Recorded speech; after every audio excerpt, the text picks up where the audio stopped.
Welcome to our podcast, Below the Belt.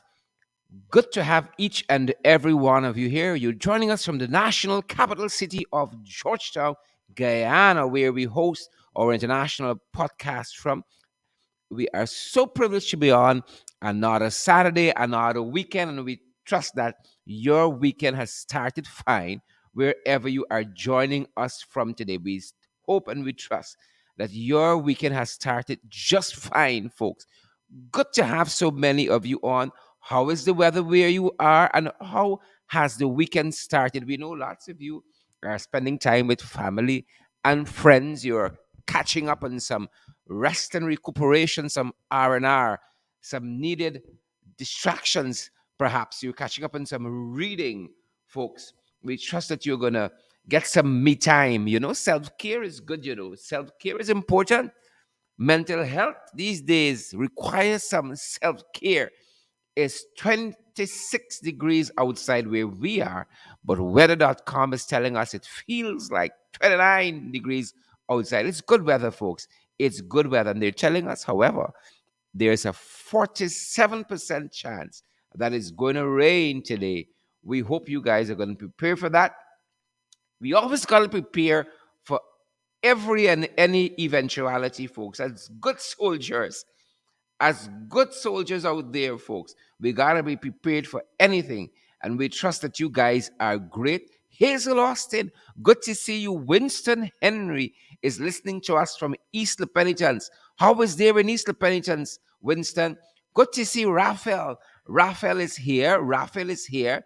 Good to see Raphael. Raphael's waiting long during Evex, Sion Rodney. Our apologies for the late start today, folks. Lots of challenges at our end. Auntie Sandra Hanover, how are you doing? She says it's hot and sunny, I think, there in Diamond.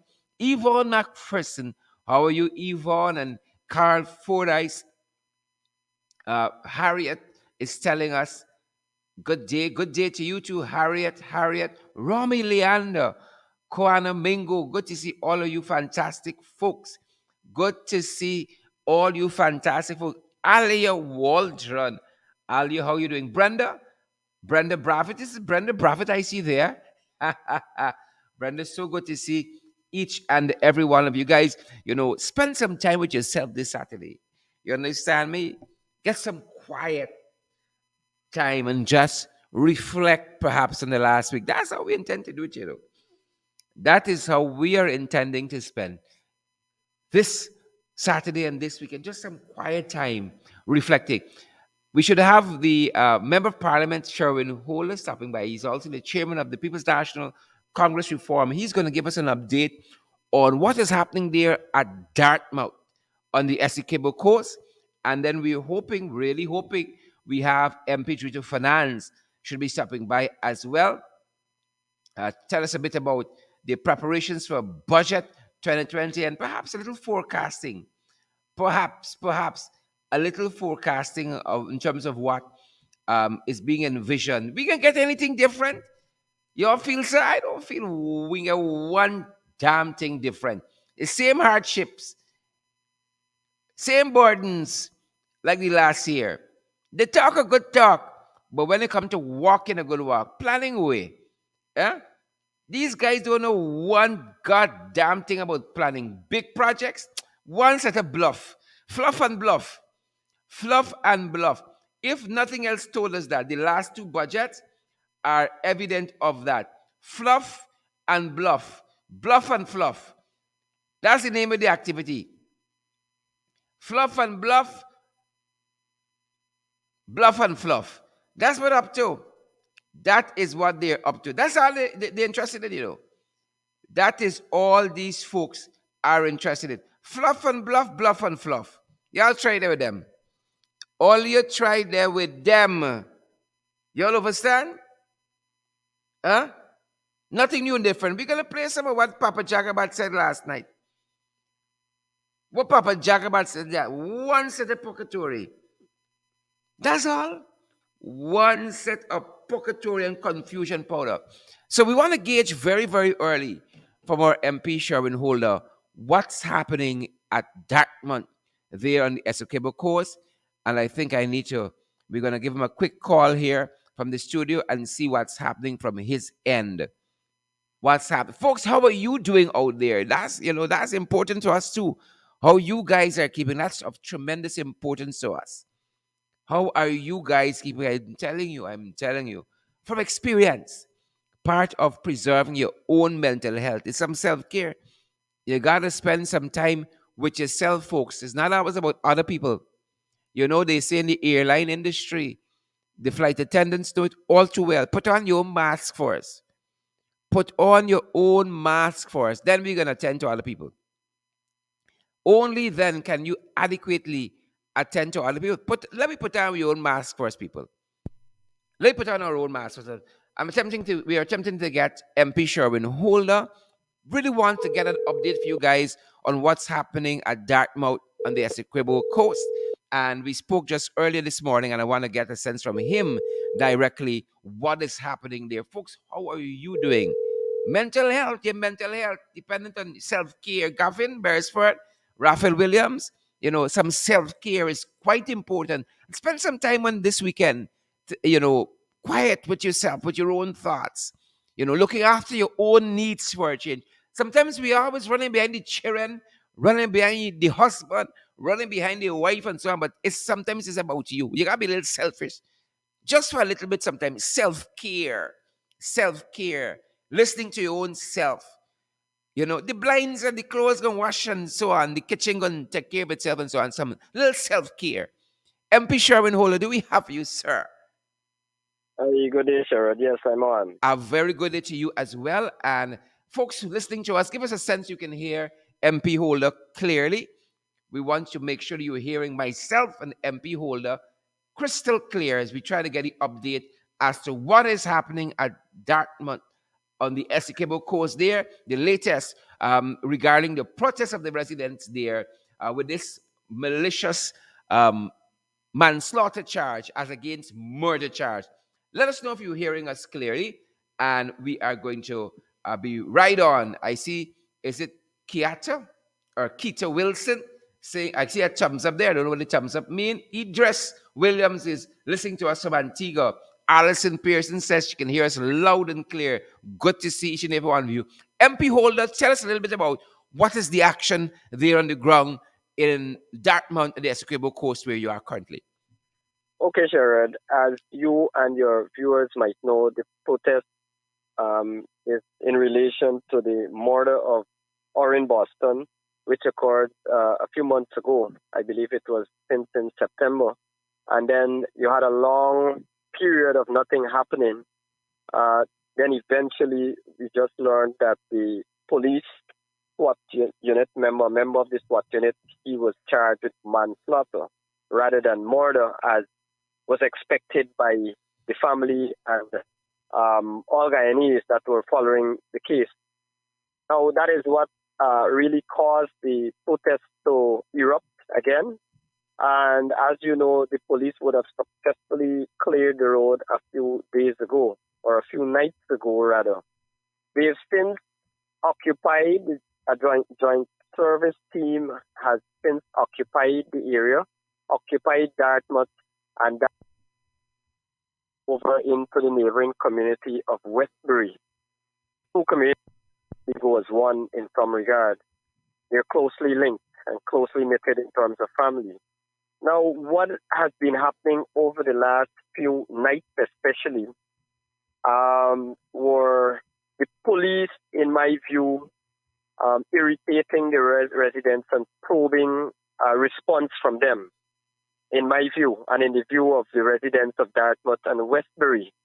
Take, for example, last night, you had many shootings in the, I don't know if it's in the air. I heard that it's in the air, but a lot of gunshots being fired. We don't know if they're blank shots or they're rubber bullets or they're live rounds. Residents are claiming that in some instances they were firing live rounds because they could see them running to pick up the shells, because they don't want the public to get a hold of that evidence that they were firing live rounds. And they also fired at a number of youth I got a complaint from a youth who said to me that everything was calm. It was very early. He went to buy some food on the road, and he saw some other youth, and they were gassing in the vicinity of the bridge. And then the TSU ranks, this tactical service ranks, they came in. You had other police ranks, mind you, other police ranks on the ground. But when the tactical service ranks came in and came out of their vehicle, they came with guns blazing, firing shots at persons, and he was shot because as soon as he saw the vehicle come in, he just got up and began to move to go home because he had the sense that there would be trouble, and they just fight. So he was shot. I don't have his name at the Yeah, yeah. moment, but MP that Sherman Holder, young man was shot. Uh-huh. go right ahead, sorry. Yeah, and we had so many other clashes with the residents because I invoking the community. There are reports that the police and so are engaging in activities, for example, use of alcohol and so on.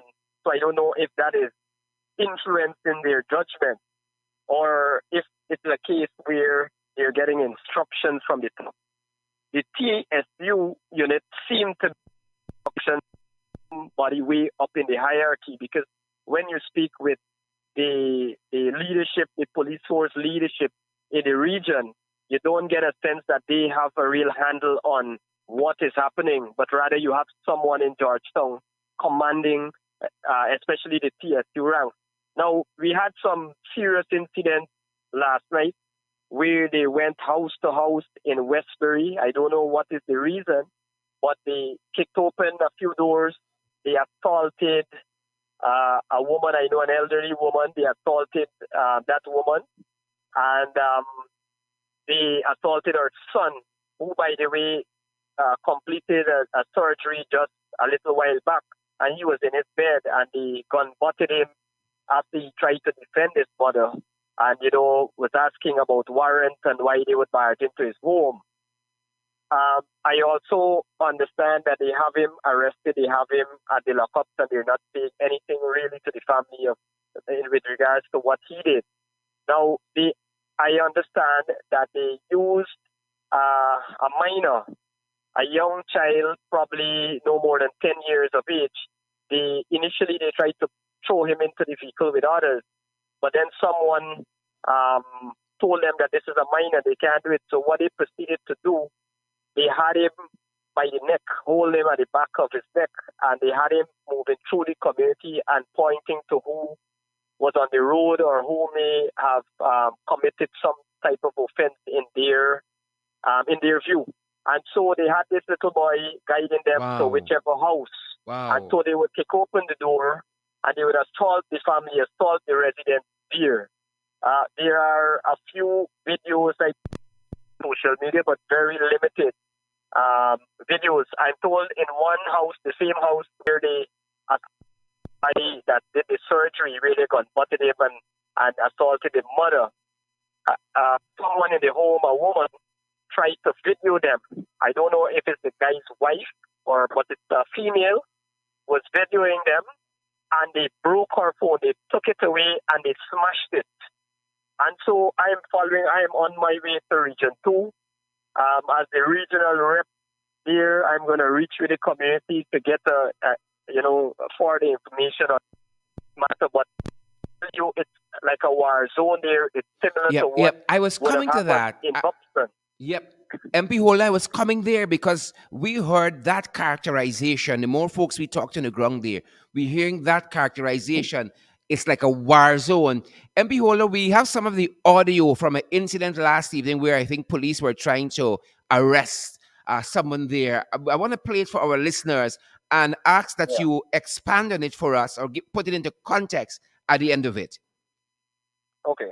Great. Go Here's ahead. some of that audio, folks, of I think the police trying to move in to arrest some persons in the dark of light last evening there on the Essequibo coast of Dartmouth, where a businessman or in Boston was shot, and where residents are protesting this manslaughter charge to the rank of the SWAT team, who inflicted that deadly wound on Orrin Boston. Here is some of the audio from that incident last evening.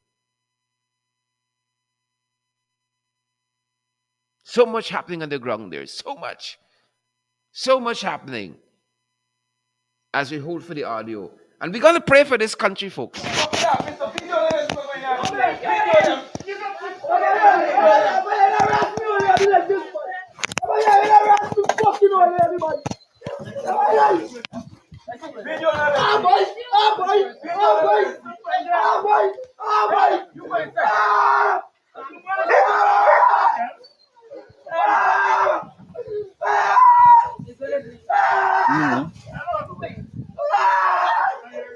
Me sure is what people.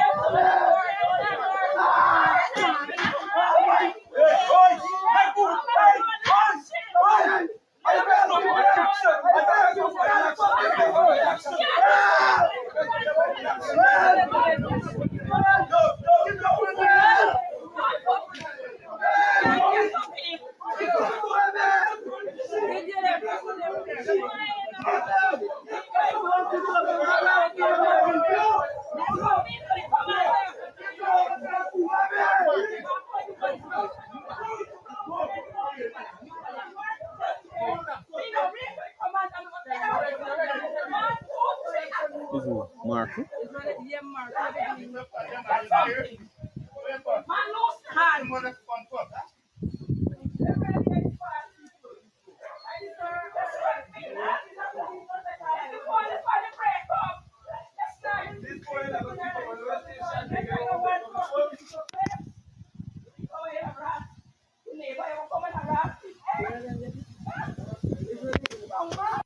Yep.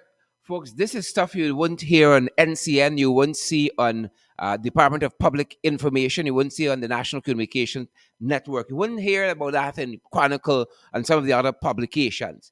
But those are songs coming from that village in anguish. They are seeking closure, seeking justice for the senseless shooting, the illegal shooting of businessman Orrin Boston. The director of public prosecutions, Shalimar Ali Hat, recommended manslaughter charges, and the residents are protesting that this heinous act that was perpetuated on one of its sons, one of its brothers, one of the citizens of this country demands nothing less than the murder charge. MP Holder. Thank you, Sherrod. Sherrod, clearly, and I must say that you wouldn't see it on the police PR page either. You would see a Sherrod Dunk arrested for calling someone some false name or something. That is important news, but you would not see the abuse of power and the use of the police force in a way or as a tool of repression against people, against a community that is perceived to be an AFC or PNC, whichever way you put it, or support traditional support area. This has been the modus operandi of this PPP government and it's happened all over again. Now, they wouldn't show it on the Chronicle and the NCN News, and so all that they would do is to put an article out there that would carry this thing in a different light and put a negative view on the people of Dartmouth and on the people in the neighboring community, while in fact the police and the government are the ones who created this mess and who continue to create this mess. That young man is clearly in pain. You can hear from the video that they're saying that you don't have a warrant. You hear him yelling out something about leaving his mother alone. Several things you can gather from that bit of audio there. But clearly, this is an unarmed person, and they're abusing their power. They're clearly overreaching. They're clearly going beyond what is expected of a police force. But I wouldn't place the blame on the force. When you have a police that can shoot a man, murder him with his wife lying in bed there and his kid. And then at the end of nearly 5 months or 6 months, he is only charged with manslaughter. And in that same light, during those 5, 6 months, he is allowed to roam freely and attend parties and other social events. What do you expect these policemen to do? What do you expect them to do when you have a president who is the commander in chief, who is trying to promote the crooked cops ahead of the more respectable and well-trained ones? When he faces resistance by the Police Service Commission, he disbands it altogether just to achieve that objective. What do you expect how do you expect the ordinary police to operate when you remove all the trained officers that we train over the last 5 years? We sent overseas on all these courses and to develop them and their investigative capability and to improve their professional conduct. When you remove them from those posts and you place them, you scatter them all across the country so in an effort to demoralize them, what do you think would happen in that case? This is the end result, Sharon. And we've seen this type of behavior from the police force every time the PPP is in office. We saw it during those 23 years, and we're seeing it again. Instead of de-escalating this problem in Dartmouth they're escalating the problem. They're now going into people's homes, shooting people. I spoke with several elderly folks this morning. They called me very early, and they wanted to know if I was in Essequibo, if I could come down to Dartmouth. I told them I was in Georgetown. But they expressed to me that they could not sleep for the last couple of nights because it's like a war zone, and you have gunshots constant. I don't know what kind of debris or if it's part of the ammunition or whatever goes on their roofs, and they're afraid and they cannot sleep. The police force is terrorizing the community of Dartmouth, and they're probing a greater uprising, and that is my fear at this moment. And rightfully so. It's a justified fear. It's a justified fear, showing. And you mentioned ammunition. I want to get your take on this too, because we saw these guys set up last year. They bulldozed their way through the National Assembly with their one-seat majority to set up these regional security teams. They brought it as part of the budget they had last year, approved it themselves, millions of taxpayer dollars to set up these regional security teams. And then quite recently, we saw this boat seized in Senegal with 3 container load of arms and ammunition. Now they come out to say it's not the boat and registered to this country any longer. It loses registration last month.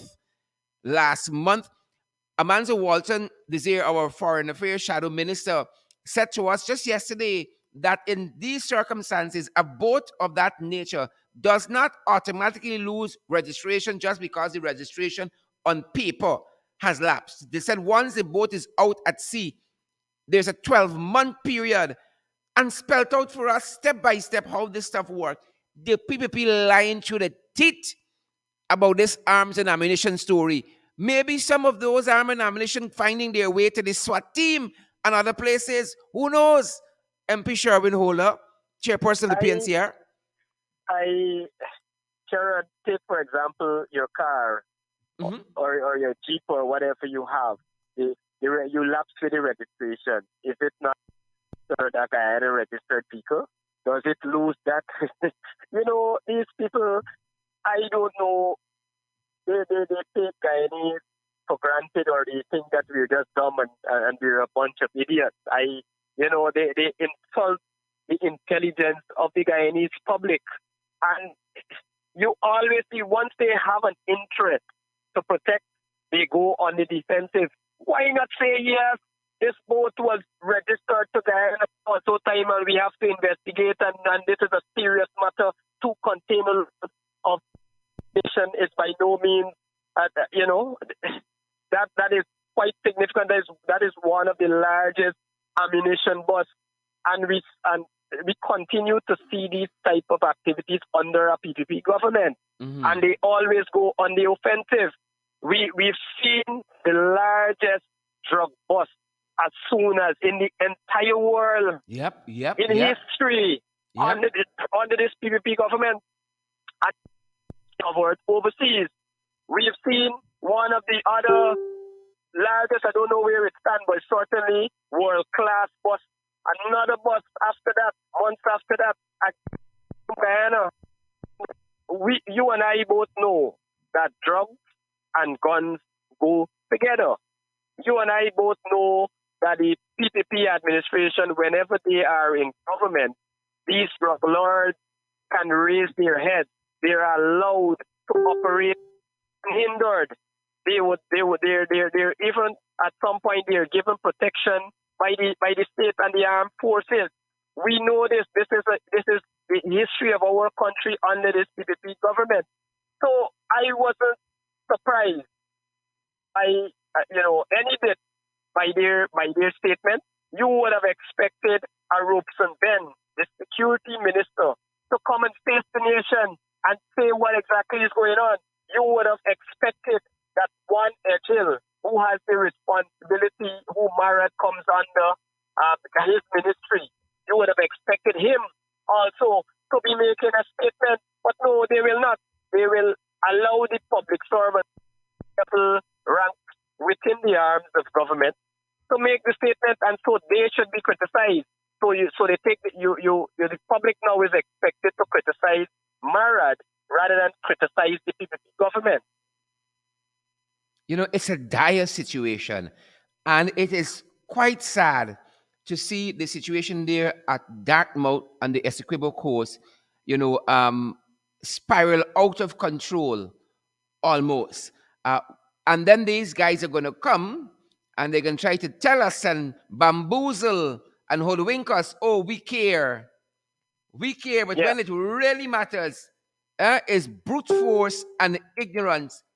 Brute force and ignorance. Yeah. They have been aggravating the people. For example, you had someone making a complaint that they were on their way to work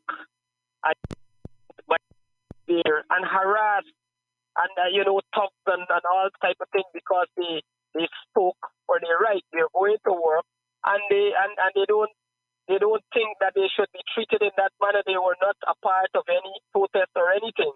They simply are going to earn a living, earn an honest living, and they're being harassed by the police. There was a case of another guy who made a complaint that he was driving his car going home from the community, and then they stopped him. And then he was beaten. He was beaten eventually because he opposed them, stopping him and, wanted to carry out a sort and all these things, an illegal sort. And so they ended up in a tussle and they beat him. That is what is going on in Dartmouth at the moment. And it reminds us of the period where you had that uprising in Buxton. You had a similar Occupy tactic that they had. And in those days, they could have, tailored the news to however they want to put it out. But they would not, the public would not know what they are doing, what the police is doing, and by extension the government, because the orders are coming from these senior government officials. What they are doing to aggravate the situation and to create a problem in that community. Yep. That is always their modus operandi. That is always their modus operandi. Provoke people and cry foul. You would have expected that senior people, senior government officers, members of the police force would go into the community, speak to the people, speak with the Boston family, speak with others there, and try to come up with some solution to the problem. And if we go back to the Boston issue, the Boston murder, the solution is quite simple. Charge the police officer as you would normally with any ordinary Guyanese, charge the police officer with murder. Allow the court and the jury to decide whether it's in fact murder or it's manslaughter. The evidence point to murder. And you have to allow that process in the courts to take place, and then we take it from there. You would not have had an uprising if they had done the right thing. But it brings into question why. The question, why is the government doing this? Why is it? What do they have to hide? What do they have to protect? Why can't we know? Why can't we know what was the motive for them going there? Why can't we know why they sent who sent them there? Who sent them there? Hicken says Nahi. Hoppy says Nahi. Who sent them there? Who gave the instructions? You know, when I look back at this thing, Sherrod, I think we had this 6-month period with no action because they were working out a strategy and a mechanism to derail this thing. Because if they had identified the shooter early and they had placed him before the courts for murder, then he probably would have trailed who sent him and what was the objective. And so they had an interest to protect. And they run it up 6 months until they could get a handle on it. The protest, the people quiet, the community became quiet on the matter. And so they take it from there. The people of Dartmouth, right now, they're thinking along that line, and they're also thinking that what will happen in this case is that you will have this police officer before the courts for another 3 years, and then nothing comes out of it. Nothing, absolutely nothing, as we have seen in so many other cases involving the police force when they wrongfully kill persons. And this always occur under this PPP government. While we were in office, and I like to reflect back, while the acting AFC was in office, there were no such cases, none whatsoever. There were little infractions, but they were dealt with in a comprehensive and a satisfactory way to the public.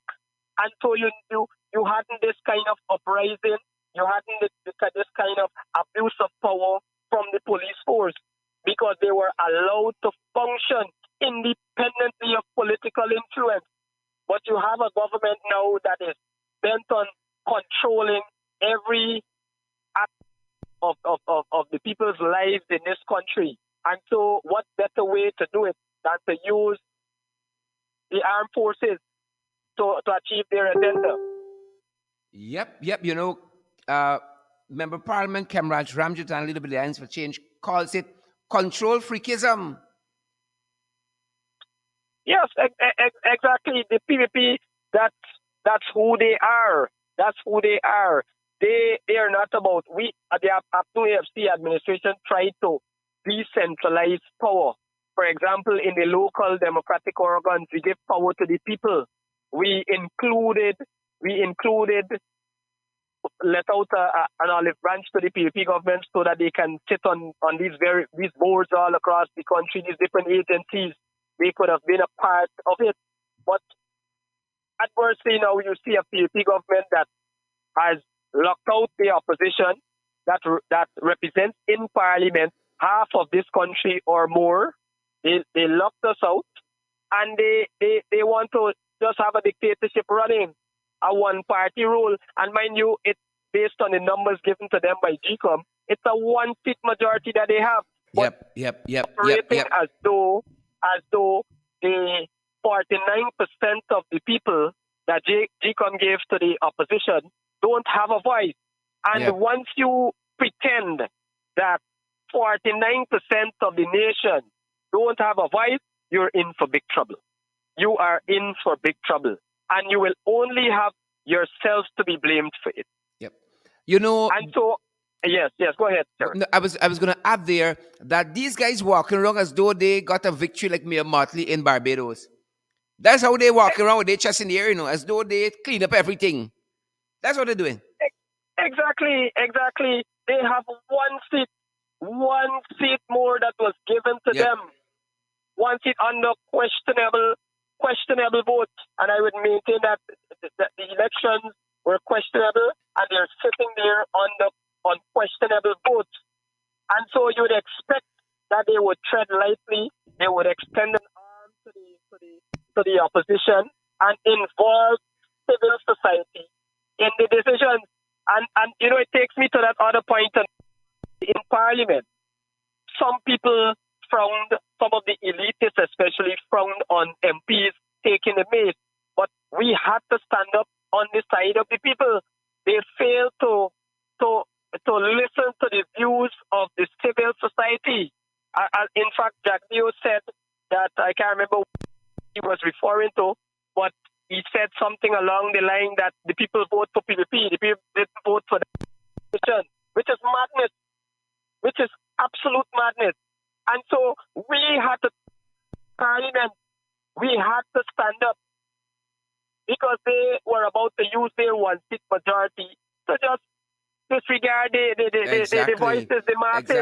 Exactly. The masses. Every And so, right-thinking person, independent even of happening AFC, saying lots of the stuff these guys are doing is absolute madness. We talked just last evening on our program in the ring about Anand Gulsharan, that renowned accountant, fantastic fellow with the numbers, said what they're doing with this NRF fund, the Natural Resource Fund, siphoning off the resources, not including others, is totally wrong. You had an independent expert who Starbuck News quoted just yesterday saying this is the most bureaucratic, top-heavy thing they ever see. But they ain't listening. They ain't listening. But you listen to me. I say this very, very sparingly. Me mind, because they get a short term in governance. The only thing I worry about is that actual lives like Oren Boston and others like him, you and me, Guyanese, all across this country and all across this world, lives are at stake. Literal lives are at stake. And COVID tells us that very, very brutally and frontally. But these incompetent people are the helm. exactly, sure. That is part of my worry also, that lives are at stake here. We see these injustices. We see what is happening. And so I think naturally they will be put out of office. The country is in a bad place.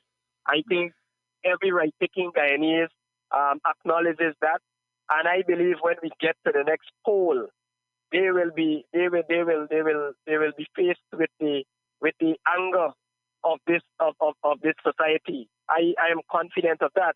However, they believe that with the oil, for some reason, with the oil money now, they can buy their way out of it. These guys, I understand how they're thinking.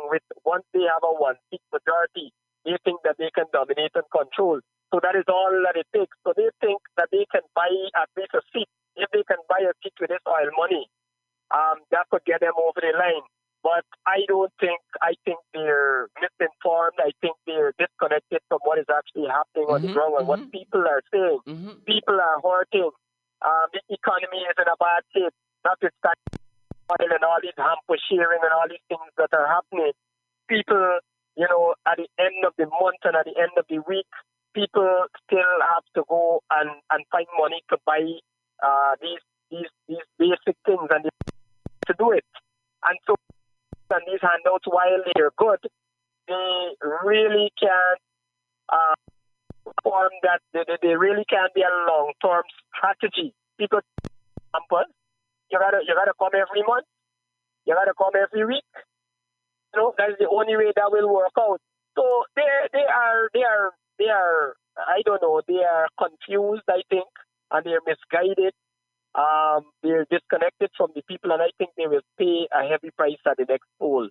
They promised and they fooled a lot of people after they lost in the 2015 election, but when they come back into power, they have no strategy. All that, any little positive that they are going on is the things that they take over from the APNU AFC. And in many instances, they made a mess of what we left them. They made an absolute mess. Take COVID, for example, how we managed COVID and the systems that we put in place. Look where it is now. over 50,000 persons infected. Every day you're seeing scores of persons dying, even little children. They're refusing to close the schools. Now we have teachers dying. Soon we might see students dying, and that is the state of this country that the PDP has it in. And I believe that they will pay a dear price for it come the next election. Yep, yep. I love what you said, MP Holder. Misguided in every way. I want to thank you for joining the podcast. And I know you're busy on the ground there. You got a lot of things to get done. You're giving guidance there and listening to the people on the ground there as well. MP Holder, thanks for spending this time with us. Yeah, thank you. Time. Fantastic. Folks, the one and only MP Sherwin Holder. He is also the chairman of the People's National Congress Reform. Let's nonsense I talk, I gotta remember mine so much. He's the chairman of the People's National Congress Reform and a very, very able parliamentarian, my colleague in the National Assembly. So good to have him on the broadcast, and we're going to be joined by the one and only Director of Finance as we look towards next week. Budget a hardship. They read the budget next week. They're reading the budget next week. Two budgets later, they claim the first one was an emergency budget, so like the one don't really count. And then they had the full-fledged budget last year. This time they come with the next one. The last one was a dud. It was a dud. The last one, folks. So they bring in the next one, and then you had the Papa Jagabat on yesterday trying to persuade us this is another one that good for we. This is another injection that good for we. You understand? But we ain't having it. We ain't having it. And we want to put some of it into context based on some nonsense we heard him say last evening. And we're gonna call on we're gonna invite our member of parliament, Rita Finance, into the discussion today as we look to this budget. You see, this we really have this program for. But there's so much happening. We really wanted to get an update for you guys out of MP Sherwin Holder. It is so many things happening. We could be on air every hour of the day and we'd have content for all of it based on what these guys are doing. It's not difficult. We can have content for all of it. It is not difficult at all. But we want to get MP Twitter Finance on her initial thoughts on this budget that is impending. We there, boop. We said them by last night. They're having a discussion on the framework. That is how they characterize it, on the framework of this budget that is impending. And nobody expect anything different. Folks, let us tell you something. They're coming with all the known phrases, all the known propaganda. It's the biggest budget ever. So you must feel, because it's the biggest budget ever, that your life is going to improve. Every Guyanese could ask themselves, is your life better 2 budgets later? Is your pocket better? Your bank book, is it better? Is your quality of living, is the water coming through your tap better? Is the electricity you are receiving better? Is the health care, the health services? When you go to the market, do you receive better? Are you buying more? Has the quality of the stuff you can procure, you can purchase, is it better? Your mental health, is it better? Is your security better? You can ask yourself that. You can ask yourself that.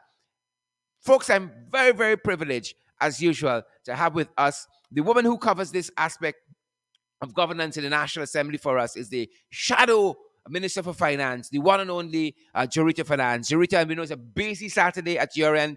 You try to use this time, yes, to keep your eyes on what's happening, but we all need self-care and time to focus on family and all of that. So we're really privileged to have you with us. Below the belt today, MP Finance.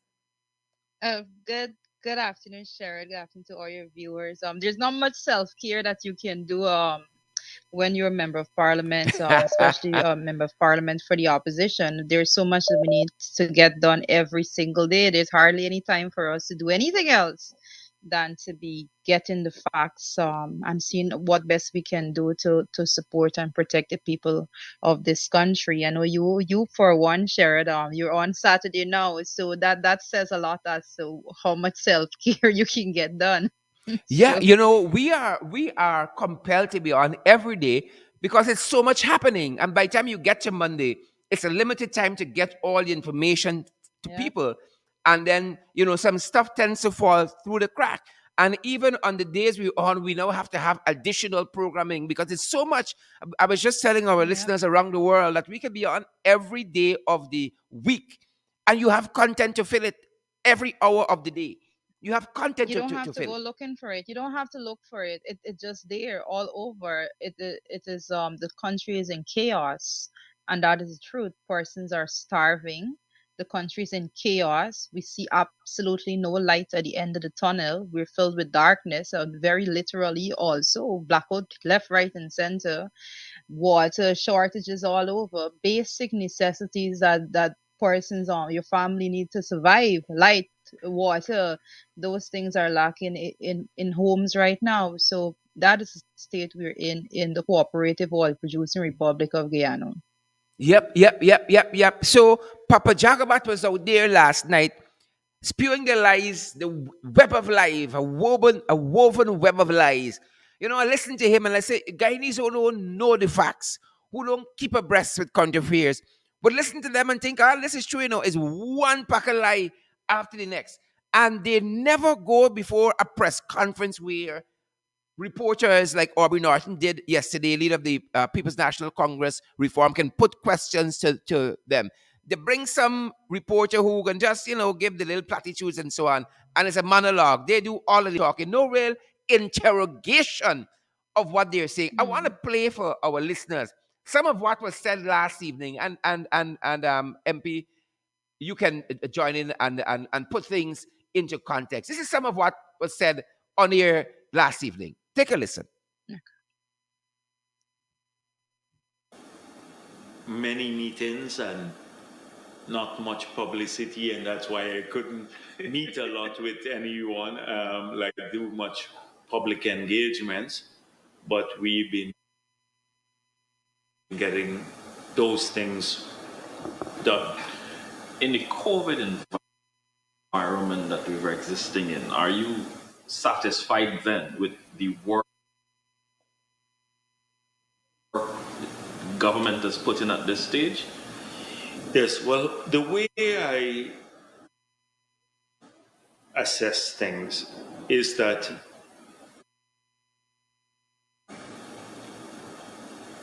the COVID is given. The pandemic has been there. We came into office, the pandemic was there. We shut down the country at up to that point in time, August 2nd, 2020. And so I assess our government's performance on the basis of a few metrics.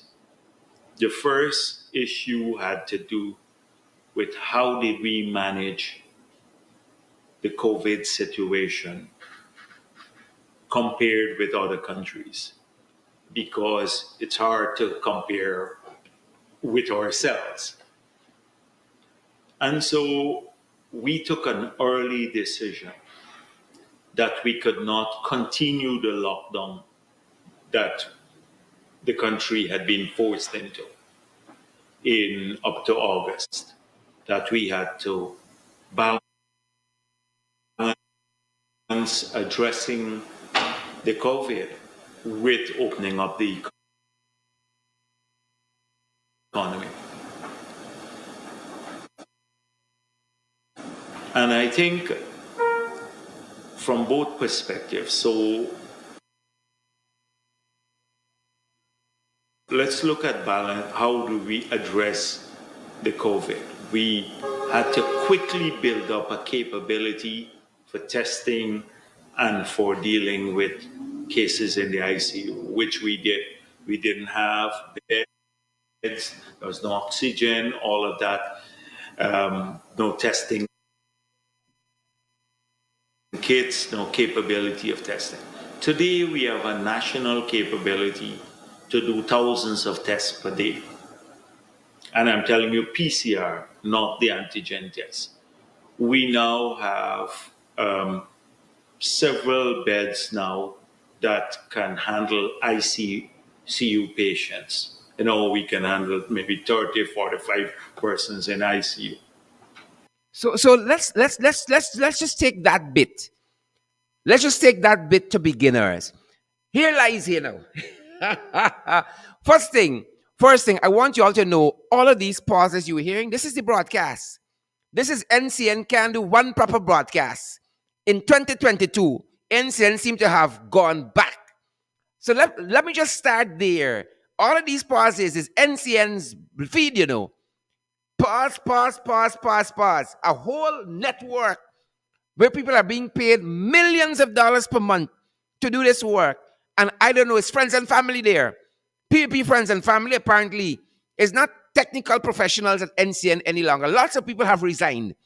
And then they shift the goalpost. They used to cuss out UPNU AFC about COVID-19. But you notice he said, we can't compare with ourselves. We got to compare with other nations. How you compare yourself to the US and Canada, where COVID-19 is concerned? You understand me? But he moved the goalpost past abusing out UPNU AFC because when we left office, he once really said there were 21 deaths, 21 COVID-related deaths, 2-1. And there were 475 confirmed cases. 474 confirmed cases. Folks, now the confirmed cases over 45,000. The deaths are now 1,100 plus. 1,100 plus. Right? And as of yesterday, there were close to 12,000 active COVID-19 cases. Active. There are over 100 persons seriously hospitalized for COVID. And yesterday brought 892 new confirmed cases. 892 with 11 deaths just yesterday. So they moved the goalpost. MP Finance. Sharon, that's the actually the first piece of what he said that I know a lot of people in Guyana heard because no, I don't listen to NCN. Let's be quite honest. When the coalition was in office, we put a lot of work into NCN and Chronicle and those Yep. agencies because we realized that the country, the world is moving in a certain direction. As soon as they went in, they not only removed what was being done, but they removed the persons that was working there. So they are left with what was produced there.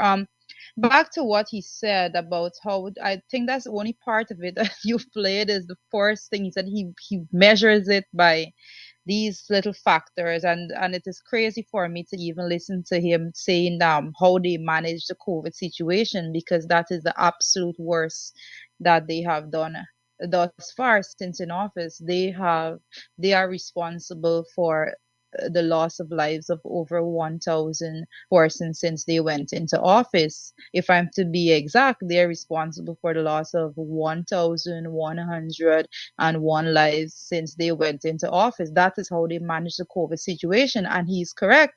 They made a very early decision when they said that they're going to open up the economy because we've been saying on all your programs and all the other programs, I've said it too many times to remember how many times. I keep saying that they are only concerned with their pockets and how money it flows through their pockets, not flows through the country. They are only concerned with private sector initiative that's going to benefit friends and family and not the entire private sector because they couldn't care less about the small scale business people. That's why even when they have the curfews and so on, you would see these large establishments being allowed to operate beyond certain hours and the police showing up at all the little corner shops to make sure they're closed because their concern is not with those people that are in the private sector. Their concern is only with the big players, the people that helps to fund the party and all together. So they made that decision pretty early to open up the economy. And the statement was made, some people will die, people will die. And that's true to their word. 1,101 persons has died so far. Yep. They knew that Yep. when they opened up the economy, persons were going to die, and they took that. They made a choice. But their They friends and made a family got make choice. money, so the economy got open. Yeah, they made a choice to make sure that persons continue to live lavishly over the lives of ordinary Guyanese. And this is what people need to realize. Of that 1,101 persons, I can tell you a significant amount of lives could have been saved if the government actually had policies in place that was there to gear to protect the lives of people as opposed to maintaining a certain economic status in the large in that little clique, that little gang of business people in this country. So that is a sad reality. So I think that that is the most, I think it was actually a little ironic. It's just a slapping Guyanese faces altogether for that to be the number one for him to come with, to say that that's how he judged their progress. If Yep. that's the way in which the progress of this country, their government should be judged, then they should be out of office. They should all be getting out a pen and paper and just writing up their resignations and being out of there, because as of today, Guyana is listed among the 22 countries at the top, category 4. Basically, persons are saying you should not come to Guyana. Only travel to Guyana if it's absolutely necessary. And I think if I remember the write up so far, the warning is that come on to Guyana only if you are fully vaccinated. And even if you're fully vaccinated, you stand the risk of contracting, spreading, and dying from COVID-19. That is where we are when it comes to how they have managed COVID-19. And So that is an epic failure. You have failed not just the country, you have failed families. This is what this the micro aspect of it. You have failed the ordinary Guyanese family. We have persons, we have over 1,000 families in this country that has lost a human life, a member of their family, because of poor decisions that were made by the government. And people need to let it sink in. Over 1,000 families out there that wept and buried someone all of because us of know poor at least one decisions made person. by the All administration. of us know at least one person who we lost to COVID, MB Finance, and we highlighted on our affiliate website or affiliate entity, credible sources, a teacher who just last evening lost her battle with COVID-19 from Mabaruma, right? And MP Ronald Cox telling us that is the authorities, the PPP, responsible for this. The woman contracted COVID. They told her to go home. They can check punchy, self isolate. Nobody checked on her. Nobody understood or cared about the gravity of the situation. And so, just last evening, she lost her life. Just last evening, That just like that. and and they're going to come out and they're going to say they have absolutely no intention of closing the schools. They're going to come out and make very well sure that things go out as normal. And just getting to the fact that we're supposed to be speaking about the budget that they're to be presenting Wednesday in the National Assembly. I can bet my last dollar that that budget doesn't have anything meaningful for the education system that is actually going to be helping this in this situation with COVID, that our children are expected to go out there and perform their best, that our teachers are expected to go out there and risk their lives. You just speaking about someone that lost their life. That teacher risked their life. You know why that teacher risked their life, Sharon? Not because they wanted to risk their life, because they're being forced to risk their life. They're being forced. They're being said, if you don't go out there and risk your life, then we're not going to pay you. So teachers now are left with an ultimatum. It's either we go out there and risk our lives, or we stay home and not have any money to feed our families. And that is the situation. That is as black and white as that I can paint it for persons right now. That is what is going on. So that teacher knew she's being told that if she stays home, even if she follows a simple thing like what the ministry was saying, just close the school for 2 weeks, when they have this heightened numbers in the COVID. COVID-19 cases. Just close for 2 weeks, see how it helps the situation. The ministry, the government rather went out there to say that would be illegal and persons would be marked absent, they wouldn't get paid. So when you're putting those ultimatums to persons, you're leaving them no choice but to go out there and add to the number of deaths. And that is what is going on right now. Because I teach in Marbaroma, she doesn't have the luxury of the type of treatment that those in their lovely AC offices they're enjoying. She doesn't have the luxury of drinking up all the vitamin C's every day and getting all of those things in check, right? So when she goes out there and risk her life, it's her chance of contracting and getting seriously ill. It is very high as opposed to other persons. Let's be quite honest. They are failing severe. They have failed Guyanese completely when it comes to COVID-19. Children are dying of COVID-19. It is just a big mess. So how is that even being used as a benchmark? Only God knows. Yep, but they're going to come Wednesday after Ashley talk for 4 or 5 hours, and that's how they measure the success of the budget. How long the finance minister talk. Oh, Ashley stood up and talk for 5 hours. It's a good budget, right? It's the biggest budget ever. That's another marker. It's the biggest budget ever, right? That was the last one. It's the biggest budget ever. What has it done for you? Let us take some more of the nonsense that was spewed yesterday. Let's take some more of the nonsense. Take a listen. In terms of the developed world, particularly, say, the UK or the United States, which is better resourced and had all the vaccines at the beginning. We managed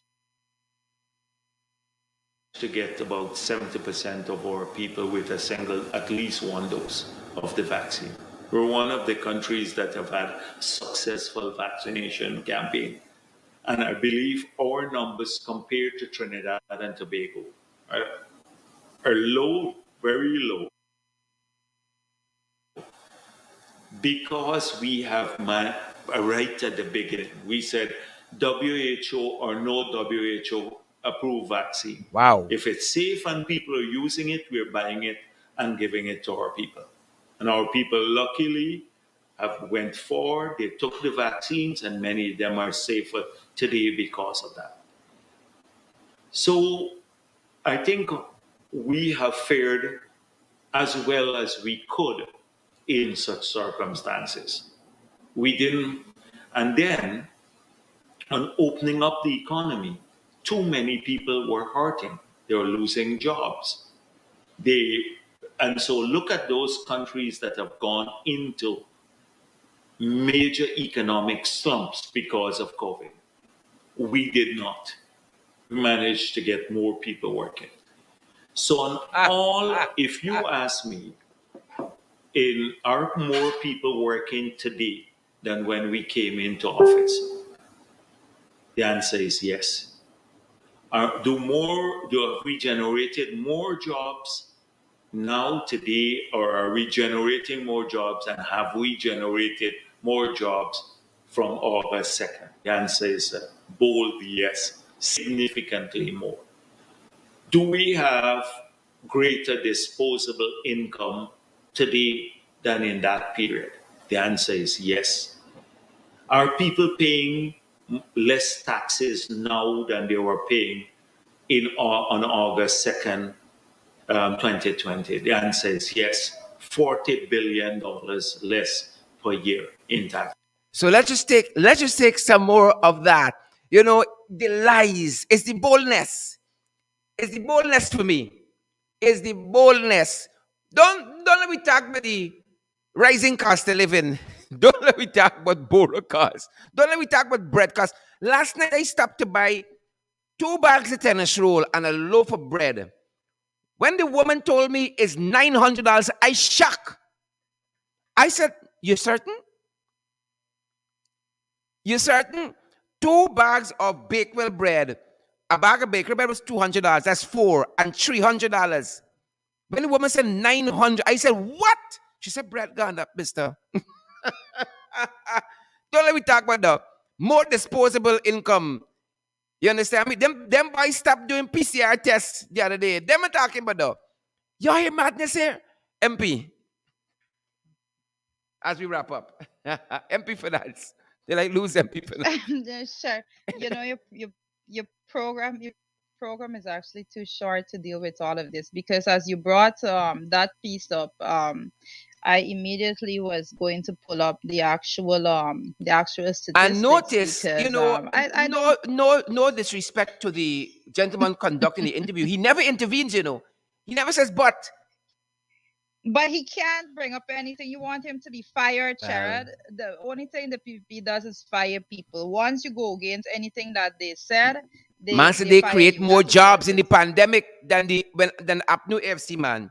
More jobs. He didn't tell you where these jobs they know. He ain't provide no matrix, nothing. But we think more jobs, more disposable I income, can more everything. Let me remind you of what they were saying. They were creating jobs. They said, oh, when we had persons cutting down the mangrove, we created jobs there. If I can remind you, that was said in the National Assembly, Sharon Duncan. That was said in the National Yep. Assembly. Right, that's how they were creating jobs. Well, I'm actually gonna get those numbers to you for you to put out for your listeners after the show, because persons that could go on the website, the Bureau of Statistics website, and actually look at the numbers. These numbers are being produced. These are not things that we have to make up as to the situation of unemployment in the country, the participation rate, the labor force participation rate, and all of these things. But when you get technical with it, they don't like to get technical. That's why they don't have certain people in their interviews, because persons that are going to question them constructively and put data forward to them, they're not going to be able to respond to that, right? So it's easy for anybody to go and say that, oh, we're doing the best of this and the best of that, but the fact remains that, as the man said, crab man, people punishing People, out he said here. it best, MP. People punishing. And MP, I want to put one thing that this gentleman said here, Papa Jagabat, into context.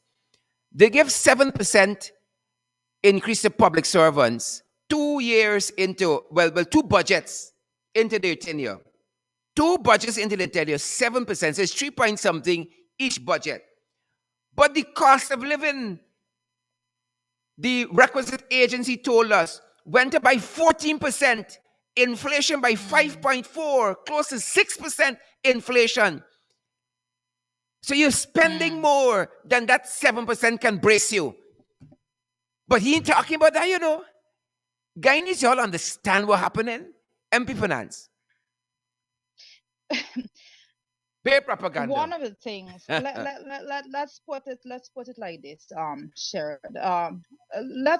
Let me just put everything in a nutshell based on what you're saying. We're talking about the budget. The PP went with the budget the last time. The Ashton Singh stood up in Parliament. He spoke forever, basically saying absolutely nothing. He's going to go with and just read from a paper, and that's basically the budget presentation. And for you to actually sit down and go through those lines to see what they're actually giving to the people, it will be almost nothing. All right. What I do expect, and you can quote me on this. I'm calling it from now, Sherry. They're going to come with a budget. The budget that they have, it's not going by the time they reach June, they're going to come with a supplemental. I'm calling it from now. The supplemental is going to have monies in there for them to give out, in for them to share out to their support base like they did before. That is how they intend to govern. That's a They're local going to make government sure that election. you call it, Sarah. You weren't giving me a chance, Apologies, man. because that is the nature of the people. They can't put it in this budget, right? But they're going to come in the supplemental later on. They're going to go to these areas, and they're going to say that, oh, these persons suffer differently from the rest of the country. So yeah, we're going to give to them. And even if they give to the entire country, you know what they're going to do? They're going to push it through their party affiliates, and they're going to make sure that the monies that they're sending out there are only going to persons that support the People's Progressive Party. That is how they do things. You know what is not going to be in the budget? They're not going to have any significant increase in salary, in wages and salaries of public servants, and that should be a given. I dare say, if the APN AFC was in office right now, we would have been continuing what we started when we did not have, well, resources. When we didn't have those monies to spend, we were giving persons increases every single single year. And you know what is going to, and you know what we would have been doing? We would have been giving them a significant increase, and we would have also been looking at the income tax threshold, because that is the only way that you present a people centered budget. But I'm waiting to see what they come. I think it would be blatant I pass, but I don't put it past the PPP. They blatantly I pass the Guyanese people, especially the public servants, that they have to go and face every single day in those offices. And I can assure you that they're not going to be giving them anything significant, if anything at all. That's the type of people we're looking at. They're going to come and they're going to talk about projects, and this project here and that project there. And look at the projects that's being done right about now. Oh God, Sharon, you spoke about it the other night. The drawing they're marking the road, or they mark around the hole, And then when people speak about it, they black the white line. Yeah, And then yeah. when we talk about Photoshop. it again, they're going to go and patch something. You know That's what the is three going on? stages with how Money is PPP approach that is issues. that is how they waste taxpayers' dollars. I can assure you that this budget that they're bringing to the parliament, I'm going to come back on your show again after it's presented, and I'm going to point out where and where. The budget that they're going to be bringing to the parliament is not going to be people centered. They're not going to be bringing anything significant when it comes to tackling COVID-19. They're not going to be bringing anything significant when it comes to education. They're not going to bring anything significant when it comes to housing. And I dare say, Sharon, they've been running around saying that they've been doing so much for housing and so forth. Last budget, wow, we had so many things being said. Guess what? We have over 10,000 persons still waiting to see a plot of land that they said they're giving to them. This is the fact of the PPP. They don't do anything meaningful for the ordinary Guyanese. The budget will not be people centered. This is the government that is in office right about now. This is the government that is ensuring that the ordinary Guyanese suffer at the expense of that little clique, that gang getting more and more wealthy. So this budget is basically going to be taking the oil resources and putting it through whatever mechanism necessary to make sure that money is directly funneled to the little gang in the private sector, because I refuse to say the entire private sector, because this is not the entire private sector. The majority of the private sector, small business owners in the private sector, those persons suffer like the ordinary Yep. Guyanese. They don't get patronized for anything. We have an administration prefer to purchase things that are imported as opposed to supporting those persons. This budget is not going to bring anything for the ordinary Guyanese. This budget is not going to be bringing anything for the public servants of this country. We are not going to be feeling it. Bread and butter matters will not be addressed in this budget. People will continue to punish.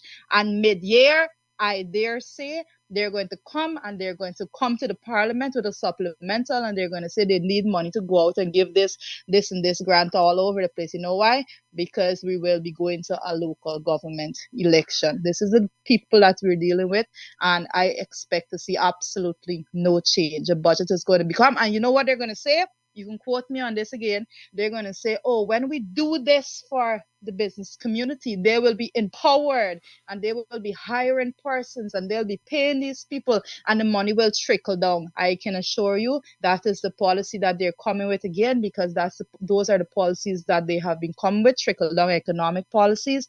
The policies have been proven to fail, not in Guyana alone, throughout the world. Those policies have been proven to fail. It is nonsense, and that is their cover up to continuously rob the Guyanese people. It will be the biggest budget ever. I can assure you that. And I dare say, Sharon, every budget should be the biggest budget ever. Because if a country is progressing, then we expect nothing less than that. We see growth in countries all over the world. When the coalition was in office, every year we had the biggest budget ever. So to even say it's the biggest budget ever makes absolutely no sense to anyone that actually knows numbers and economics and the whole aspect of budgeting altogether. So that is just a little touch up. Yep. MP Richard Finance, I really want to thank you for coming by today. As we go through the next few days, we're going to be talking more and more about the economy and what will be in this budget and the effect it will and will not have, because we've had the experience of two budgets with these jagabats, and we're still balling out. We still balling. He said what people were in hardship. Well, it's more hardship now. You know, while he sat down there talking about all the nice things the people did, there were people in Dartmouth and the Essequibo Coast hollering and bawling for their life. Hollering and bawling for their life. But he ain't talking about that. They won't talk about these things. They won't talk about these things. MP Finance, thanks very much for being part of our program. Thank you, Sherry. Thank you so much for that. And I just at a glance, I'm seeing that the last data from the Bureau statistic when it comes to the unemployment rate is saying 14.5 as compared to the 2019-2020 number, 2019 in particular, what it was 13 point something. Okay, so that just gives you an example of the blatant lies, if I can put it no other way, that Yep. people come and say. It's easy to say that Yep. we are employing more persons, but then the Bureau statistics is coming out with the numbers and saying it's 14.5 now, when Unemployment 2019 is it higher. was 13 point something. Okay, Unemployment now so is higher. And Papa Jagabat basically, telling me that they've hired more people. And the Bureau statistics telling us employment now is higher. You see why we got to go through these things? Fine. people Bare need to be lies. more Wicked, people stinking need to be more dirty. inclined to it. We're gonna do the work. We're just gonna put it out. But I just like Yep. to refer to these specific documents and these sources because I want persons to be able to go and check it themselves. Yes, he's saying that, but look, this is a blatant lie. This is what is being shown here. Anyway, Sherrod, thank you for having me Thank today. you very much, MP Finance. Thanks for coming by. Folks, that's our time today. We hope you all notice we give y'all back y'all time. And not only that, we give y'all extras. We give y'all extras. Folks, thanks for being part of our international podcast, Below the Bell. Good to see so many of you on the live podcast. Good to see all of you, all of these comments. Folks, we continue to say we cannot do this work without you guys. And too many y'all sitting down on the fence, you know. Come on board and partner with us so that we can do more programs like this. We can continue the work on our podcast Below the Belt. We can continue our work on our program In the Ring. And we can continue to build out our entity Credible Sources with that website. And you guys should have noticed by now, we've been giving more and more information there. CredibleSourcesGY.com. That's the website address. CredibleSourcesGY.com. That's the address for the website, Credible Sources. Folks, come on board and partner with us. We have the Cash App platform available. It's In the Ring, the $ In the Ring 592, the $ In the Ring 592. We're available via PayPal. Our email address there is inthering592@gmail.com. We're available via Zelle as well. Zelle is the same email address, inthering592@gmail.com. So Zelle and PayPal is the same email address, inthering592@gmail.com for both Zelle and PayPal. We're available via the MMG system as well. We are available via the GT&T Cash App. That's what we call it, the GT&T Cash App. It's called MMG. Our number there is 627-6963, 627-6963. And guys, we're available also via MoneyGram and Western Union. You have any concerns, you need any guidance, WhatsApp us at 627-6963, that very MMG number. WhatsApp us there if you need any guidance. Thanks for joining our broadcast today. It was a privilege having each and every one of you guys. Give the broadcast a share. Give the podcast a share as you go. We know you're heading off to other places, other programs. Even have a fantastic weekend. We are right back here tomorrow as we continue to examine these many current issues in our beloved country. Thanks for joining us, guys. Stay safe wherever you're joining us from. If you're in the diaspora, you're in the US, you're in the Bronx, you're in Long Island, you're in Queens, you're in New York, you're in somewhere in Canada, you're in Waterloo, you're in Ontario, wherever, you're in Barbados, you're in Trinidad, you're in Jamaica, you're in Antigua, you're in Suriname, you're in French Guiana, wherever you're joining us from, folks. Thanks for being part of our program today.